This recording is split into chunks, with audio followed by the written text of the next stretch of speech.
जय श्री राम। बहुत बहुत स्वागत करता हूं आप सभी का एक बार फिर से आपके ही अपने YouTube चैनल पर। मैं पंडित आशीष शर्मा। शनि गुरु का महामिलन, ये हमारा आज का खास विषय है। और इस खास विषय को बहुत ही बारीकी से, बहुत ही गहराई से मैं आपको समझाने की कोशिश करूंगा कि जितने भी ज्योतिष प्रेमी हैं, जिनका ज्योतिष में विश्वास है, जो जानते हैं कि ग्रहों का कुछ ना कुछ चमत्कार, ग्रहों की लीला जीवन में चलती है, उनके लिए ये वीडियो बहुत ज़्यादा खास होने वाला है। शनि गुरु का महामिलन यानी हमारा जो आज का टॉपिक है, पहली बात तो राशि के आधार पर है कि आपकी राशि से आप इसको देखेंगे। दूसरा, यहाँ शनि और गुरु से संबंधित पूर्ण जानकारी मैं आपको दूंगा कि 6 अप्रैल 2024 से 6 अप्रैल 2025 के बीच में शनि गुरु का महामिलन मैं क्यों कह रहा हूँ।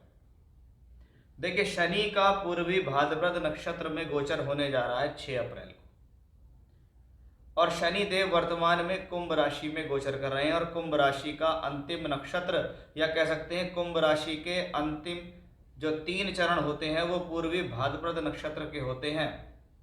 और पूर्वी भाद्रपद नक्षत्र के अंदर शनि का गोचर 1 वर्ष तक ही रहेगा लगभग, यानी पूरे 365 दिन। अब शनि का जो नक्षत्र संचार है कुंभ राशि में रहते हुए, वो बृहस्पति के पूर्वी भाद्रपद नक्षत्र में होगा। अब जब शनि बृहस्पति के नक्षत्र में जाएंगे तो शनि के खुद के अपने कारकत्व हैं और बृहस्पति के खुद के अपने कारकत्व हैं, ये दोनों मिलकर काम करेंगे। इसलिए ये कहलाता है शनि गुरु का महामिलन। कि शनि तो 2023 में भी कुंभ में ही थे, 2024 में भी कुंभ में है। क्या विशेष है कि 23 से बेहतर 24 का शनि क्यों है? उसके पीछे यही है कि शनि गुरु का महामिलन है। कि शनि जिनको हम नौकरी से, व्यापार से, श्रम से, कर्म से, कार्य क्षेत्र से, आपके जीवन में हम जो कर्म करते हैं वो कर्म जीवन के किसी भी क्षेत्र का हो, पढ़ाई के लिए, नॉर्मल जीवन के लिए, व्यवहारिकता के लिए, सामाजिकता के लिए, नौकरी के लिए, व्यापार के लिए, धन कमाने के लिए, हम जो भी कर्म करते हैं उस कर्मों का फल देने की जिम्मेदारी शनि की है। इसलिए कहा जाता है कि आज अगर आपने अच्छे कर्म किए तो भविष्य में आपको फूल मिलेंगे, फल मिलेंगे। और आज आपने खराब कर्म किए तो आप ये जान दीजिए कि भविष्य में आपको उसका लेखा जोखा देना पड़ेगा। अब ये तो हुआ शनि। अब शनि की क्या है, शनि का एक प्रॉब्लम है कि शनि अगर अच्छे ग्रहों से संबंध बनाता है तो ये व्यक्ति को राइज करा देता है कि अब उसका कर्म ठीक दिशा में चलना शुरू हो जाता है। अब शनि अगर बुरे लोगों के साथ उठना बैठना हो जाए तो उसके कर्मों में गिरावट आनी शुरू हो जाती है। अब शनि का मिलन हो रहा है गुरु से। गुरु कौन है? काल पुरुष का भाग्येश है, 5 स्थानों का कारक है कि धन का कारक, शिक्षा विद्या संतान का कारक, विवाह से संबंधित स्थितियों को देने वाला, भाग्य, कर्म और लाभ, इन सब पर अधिकार रखने वाला ग्रह कौन है? गुरु है। अब शनि जब गुरु के नक्षत्र के अंदर जाएंगे तो वो कैसा फल देंगे? क्योंकि अब यहाँ 2 ग्रहों का कारकत्व आपस में मिलता दिखाई दे रहा है। इससे पहले शनि किसके नक्षत्र में थे? राहु के नक्षत्र में। और शनि राहु की युति तो वैसे ही बदनाम है। अब शनि जब राहु के नक्षत्र में जाते हैं तो उस दौरान प्रॉब्लम्स होती हैं, लेकिन जब शनि गुरु के नक्षत्र में जाते हैं तो ये पूर्वी भाद्रपद नक्षत्र है। क्या है पूर्वी भाद्रपद? पूरकता का प्रतीक, सफलता का प्रतीक, किसी भी कार्य की पूर्णता या संपन्नता पूर्वी भाद्रपद नक्षत्र में आती है। जब कभी आप पूर्वी भाद्रपद नक्षत्र के बारे में पढ़ेंगे तो आपको पता लगेगा कि भी ये पूर्वी भाद्रपद नक्षत्र है, ये क्यों बृहस्पति से संबंधित है, क्यों इसका जीवन में कुछ फायदा होने वाला है।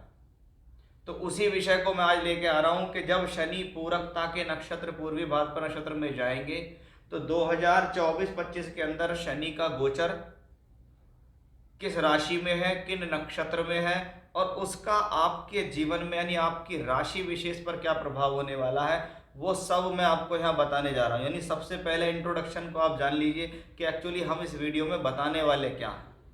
जब आप इंट्रोडक्शन को समझते हैं तभी आप चीज़ों को समझते हैं। कुछ लोग वीडियो स्किप करके आगे बढ़ा देते हैं, फिर बाद में उनके कमेंट्स आते हैं, फिर वो इसका मतलब उन्होंने वो वीडियो सुनी ही नहीं, छोड़ छोड़ के सुनी, उसका कोई फ़ायदा नहीं है। इसलिए समय दीजिए तो पूरा दीजिए, अदरवाइज वीडियो बिल्कुल मत देखिए। अब मैं आपको बताऊंगा कि आपकी राशि विशेष पे जब शनि का नक्षत्र संचार पूर्वी भाद्रपद नक्षत्र में जाता है तो वो आपको क्या फल देगा, आने वाले 365 दिन के अंदर शनि गुरु की ये विशेष जानकारी शायद ही आपको कोई बताएगा, इसलिए आप इसको ध्यान से सुनिए और समझिए, जिससे आपको कुछ लाभ मिल सके।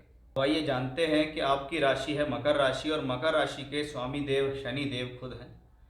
अब शनि देव का नक्षत्र परिवर्तन पूरे एक वर्ष में आपको क्या देने वाला है। देखिए, शनि जिसको हम प्रोफेशन के लिए, नौकरी के लिए, कर्म के लिए जानते हैं, और वही आपकी राशि का मालिक हो जाए, इसलिए बहुत बार देखा जाता है कि मकर राशि या मकर लगन के जातक जो होते हैं बहुत ज़्यादा मेहनती होते हैं, बहुत ज़्यादा ज़मीन से जुड़े हुए होते हैं, बहुत ज़्यादा कर्मशील ऐसे लोगों को देखे जाते हैं। यानी कर्म किसी भी क्षेत्र का हो, चाहे सामाजिक हो, परिवार के लिए हो, आर्थिक स्थिति के लिए हो, इनका जो कर्म करने का जो तरीका है, स्थिरता है, मेहनत है, वो अन्य राशियों के मुकाबले कुछ अलग और कुछ हटकर होता है। सफलता का पैमाना एक अलग बात होती है कि आपको कितनी सफलता मिल रही है, लेकिन आपकी राशि के लिए अगर हम देखें तो मकर राशि के मालिक भी शनि है, धन के मालिक भी शनि है। यानी शनि यहाँ दोनों तरीके के रिजल्ट देगा, 50% और 50% यहाँ के रिजल्ट देगा। शनि यहाँ राशि का मालिक है, इसलिए स्वास्थ्य, मान सम्मान शनि को आता है। दूसरे घर में शनि है तो ये धन के लिए, कुटुंब के लिए, परिवार के लिए, पैसे के लिए दूसरे घर में शनि है। और शनि यहाँ अपनी मूल त्रिकोण राशि में है। शनि 2023 में भी अपनी मूल त्रिकोण राशि में थे, 2024 में भी मूल त्रिकोण में है, लेकिन जब तक शनि राहु के नक्षत्र में थे तब तक आपके जीवन की समस्या कहीं ना कहीं बढ़ी है, क्योंकि आप पर शनि की 7.5 भी है। और 7.5 का तीसरा चरण आया, बहुत से लोगों ने कहा होगा कि भाई बहुत अच्छी जाएगी, तीसरा चरण आपका अच्छा हो जाएगा, लेकिन प्रॉब्लम अंदरूनी रूप से चेक करने की ज़रूरत है कि हमने शनि को तो देख लिया, लेकिन शनि को हमने ये नहीं देखा कि शनि राहु के नक्षत्र में ट्रांजिट कर रहा है। और जब भी शनि राहु की स्थिति एक साथ हो, शनि राहु कुंडली में एक साथ हो, शनि राहु की कक्षा में जाए, तो इसको कोई प्रोफेशनली बहुत अच्छा नहीं माना जाता। कहीं ना कहीं व्यक्ति अपने जीवन में अपने खुद की गलतियां करता है, इसको हम इस कॉम्बिनेशन से कह सकते हैं।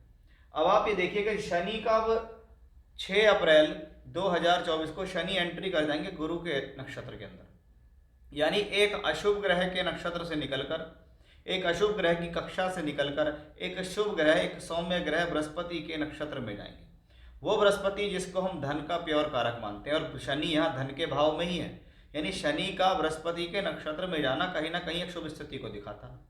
ये नक्षत्र है पूर्वी भाद्रपद नक्षत्र, जिसको हम पूरकता, संपन्नता और सफलता का नक्षत्र कहते हैं।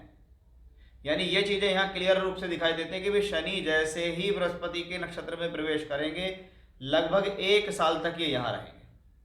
क्योंकि शनि जब पूर्वी भाद्रपद नक्षत्र में जाते हैं तो ये कुंभ राशि के अंतिम जो 3 चरण होते हैं वो पूर्वी भाद्रपद नक्षत्र के अंदर आते हैं। उनका वहां पर जाना इस बात की पुष्टि कर रहा है कि भी शनि जैसा प्लेनेट जब गुरु के नक्षत्र में जाएगा धन कारक में, तो ये धन की वृद्धि का संकेत है। क्योंकि शनि यहाँ से बैठकर कहाँ देखेंगे, 11th हाउस को। यानी अब शनि का दोहरा धन योग है। अब शनि पहले के मुकाबले देखें तो 2 गुना बलवान हो चुके हैं, क्योंकि अब वो राहु से भी मुक्त हो गए, दूसरे घर में भी हो गए, शुभ ग्रह बृहस्पति के नक्षत्र में भी हो गए। अब वो बृहस्पति कौन है, 12 और 3 का मालिक है। यानी कहीं ना कहीं आने वाले समय में यात्राओं से पैसा कमाने का मौका मिलेगा, दूर स्थान से जुड़कर पैसा कमाएंगे। टूर, ट्रैवलिंग, एक्सपोर्ट, इंपोर्ट, छोटी बड़ी यात्राएं, इनसे मिलकर जुलकर आपको पैसा कमाने का मौका मिलेगा गुरु की वजह से। अब गुरु को भी देख लेते हैं कि हमने देखा कि 1 मई 2024 को गुरु आ जाएंगे पंचम भाव में, शनि से केंद्र में, क्योंकि ये दोनों प्लेनेट एक दूसरे से केंद्र के अंदर है। शनि से केंद्र में आएंगे। पंचम भाव क्या, शिक्षा, विद्या, बुद्धि का, यानी ये स्थिति उसलिए अच्छी हो जाएगी। संतान से संबंधित जन्म देने के लिए अच्छी हो जाएगी, संतान के कंसीव होने के लिए शुभ हो जाएगी। अब ये बृहस्पति बैठे देखेंगे 11th हाउस को, शनि भी देख रहे हैं 11th हाउस को, यानी 11वें घर के ऊपर दोहरा गोचर। 11वां घर जिसको हम इनकम, लाभ, प्राप्ति, कुछ जीवन में आना, एक से अधिक मार्गों से पैसा कमाना या जीवन में तरक्की के लिए 11वां घर देखा जाता है। अब एकादश भाव पे गुरु की भी दृष्टि, एकादश भाव पे शनि की भी दृष्टि, और ये शनि गुरु की दृष्टि यानी गुरु के नक्षत्र में बैठकर दृष्टि दे रहा है। यानी गुरु को अब शनि से बल मिला, शनि को गुरु से मिला, इन दोनों ने मिलकर इस बल को लगभग 4 गुना कर दिया। यानी शनि जब गुरु के नक्षत्र में ट्रांजिट करेंगे, दूसरे घर में होंगे, शुभ ग्रह गुरु के नक्षत्र में होंगे, और वही गुरु त्रिकोण में बैठकर धन से संबंध बनाएगा। इसका सीधा सीधा सा मतलब है कि भी ये शनि गुरु की स्थिति अपने आप में बहुत ज़्यादा सकारात्मक, बहुत ज़्यादा पॉजिटिव दिखाई देने वाली दिखाई दे रही है। यानी कह सकते हैं कि भाई मकर राशि के जातकों आपके लिए एक बहुत बेहतर स्थितियां शुरू होगी, कि यही अंतर है कि 2023 का शनि कैसा था और 2024 का शनि कैसा। जब इन स्थितियों को हम समझ जाते हैं तो हमें लगता है कि ये प्रॉब्लम थी जिसकी वजह से हमारा शनि हमें रिजल्ट नहीं दे रहा था। लेकिन अब आप देखिएगा 6 अप्रैल से आपके जीवन का परिवर्तन शुरू होगा। 1 मई को गुरु का राशि परिवर्तन होगा और आप देखिए धीरे धीरे धीरे करके ये स्थितियां कहां से कहां तक आपको ले जाएंगी। यानी अब कुछ पॉजिटिव तरक्की की स्थितियां साफ तौर पे मकर राशि के जातकों के लिए दिखाई दे रही है। जय श्री राम।